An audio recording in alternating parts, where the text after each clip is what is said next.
आज हम भगवान शिव के एक महत्वपूर्ण उपदेश की चर्चा करेंगे।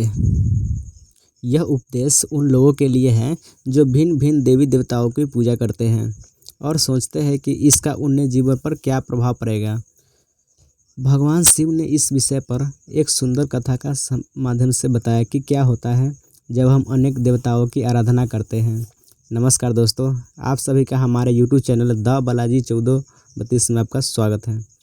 तो दोस्तों, अगर आपको सच में भगवान शिव की सच्चे भक्त हैं तो कृपया वीडियो को लाइक करें और कमेंट में हर हर महादेव ज़रूर लिखें।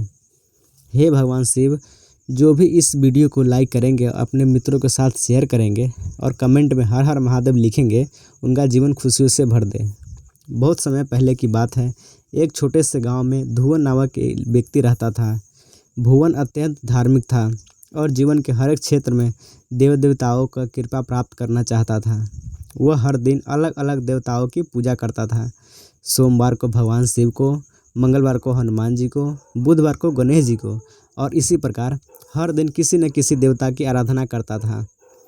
भुवन का यह मानना था कि सभी देवताओं की पूजा करके वह अपने जीवन के हर एक क्षेत्र में सफलता और सुख प्राप्त कर सकेगा। लेकिन उसकी साधना में एक समस्या थी। वह किसी भी देवताओं की पूजा पूरी निष्ठा और एकाग्रता नहीं लगा पाता था। एक दिन भुवन ने महसूस किया कि उसकी साधना का कोई परिणाम नहीं आ रहा है। ना तो उसकी आर्थिक स्थिति सुधर रही थी और ना ही उसके जीवन में शांति थी। भुवन ने निराश होकर के सोचा, मैं इतनी श्रद्धा से हर दिन अलग अलग देवताओं की पूजा करता हूँ, फिर भी मेरा जीवन सुखी क्यों नहीं है। इस प्रश्न का उत्तर पाने के लिए भुवन ने एकांत में जाकर भगवान शिव का ध्यान किया। उसने पूरी श्रद्धा से भगवान शिव से प्रार्थना की, हे महादेव, कृपया मेरी समस्या का समाधान करें। क्या मेरी पूजा विधि में कोई त्रुटि है। भुवन की सच्ची प्रार्थना सुनकर भगवान शिव जी प्रकट हुए। उन्होंने मुस्कुराते हुए पूछा, वत्स, क्या समस्या है जो तुमने पुकारा है। भुवन ने सिर झुका कर कहा, हे महादेव, मैं सभी देवताओं की पूजा करता हूँ, फिर भी मुझे सुख और शांति क्यों नहीं मिलती। कृपया मेरा मार्गदर्शन करें।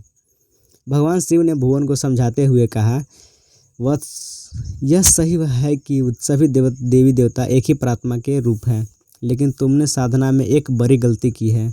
भुवन ने आश्चर्य से पूछा, हे महादेव, मेरी गलती क्या है।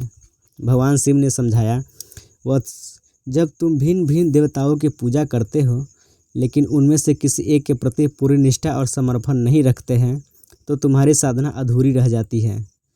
उन्होंने एक उदाहरण देते हुए कहा, मान लो तुम्हारे पास 5 खेत हैं और तुम हर खेत में थोड़ा थोड़ा बीज बोते हो, लेकिन किसी भी खेत में पूरी देखभाल नहीं करते हो, क्या तुम्हें अच्छी फसल मिलेगी। भुवन ने सिर हिलाकर कहा, नहीं महादेव, फसल अच्छी नहीं होगी। भगवान शिव बोले, यही नियम साधना पर भी लागू होता है। जब तुम किसी एक देवताओं को अपना आराध्य मानकर उसकी पूजा पूर्ण निष्ठा से लीन हो जाते हैं, तब तुम्हें उस देवता की कृपा प्राप्त होती है। अन्य देवताओं की पूजा करना गलत नहीं है, लेकिन तुम्हें यह समझना होगा कि सभी देवता एक ही ब्रह्म के भिन्न रूप हैं।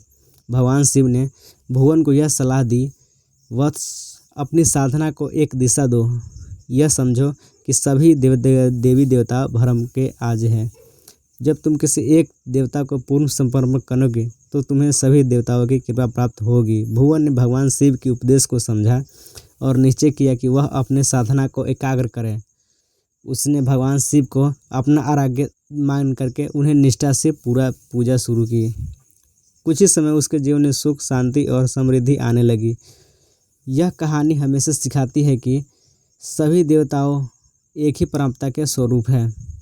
किसी एक देवता के पूजा में पूर्ण निष्ठा और समर्पण रखने से हमें सभी देवताओं की कृपा प्राप्त होती है। भिन्न भिन्न आराधना करना गलत नहीं है, लेकिन साधना में एकाग्रता और समर्पण होना आवश्यक है।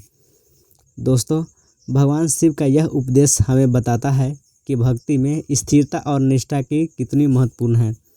अगर आपको यह कथा और भगवान शिव का ज्ञानवर्धक उपदेश पसंद आया हो तो इस वीडियो को लाइक करें और अपने दोस्तों के साथ शेयर करें और हमारे चैनल को द बालाजी को सब्सक्राइब जरूर करें।